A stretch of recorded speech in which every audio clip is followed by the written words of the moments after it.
انا متاكده هذه احسن بسبوسه غادي تاكلوها. كتجي رائعه، واحد المذاق وواحد الريحه، يا سلام. بسبوسه بمذاق البرتقال، كتجي لذيذه بزاف وتصلح لاجواء الصيف. بلا ما نطول عليكم ونخليكم مع المقادير وطريقه التحضير. في اناء غادي نحطو قشور برتقاله مع 100 غرام ديال السكر، رشه د الملح وكيس فانيلا.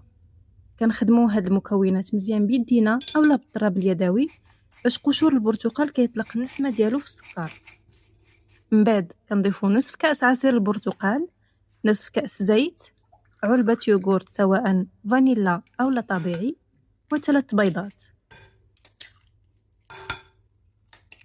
كنخلطو كلشي مزيان حتى كينسجم الخليط وكيذوب السكر. دابا نزيدو ملعقتين كبار بودرة اللوز اللي كتعطي واحد التهليكه خطيره. الا ما كايناش تقدر تعوضيها بالنشا او الكوك.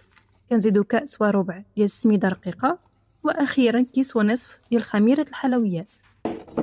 كنخلطو كلشي مزيان وكنفرغو الخليط في مول للقطر ديالو 24 سنتيم ومدهون بشويه ديال الزبده والسميده.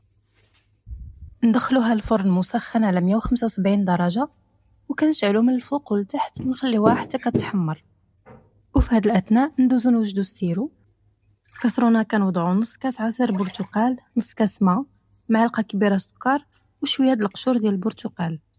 كنوضعوهم على النار حتى كطلع فيهم الغليه، وكنصفيوهم على هاد الشكل.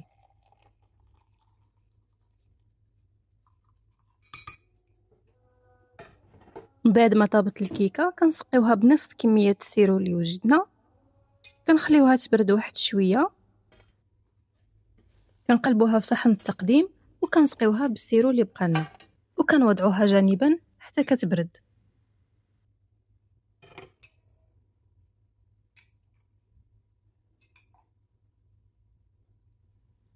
بالنسبه للكريمه غادي نحتاجو قشور برتقاله كامله، ملعقتين سكر، ملعقه كبيره بودره الكريم باتيسير اولا النشا، كاس ونصف خليط ما بين الحليب والكريمه.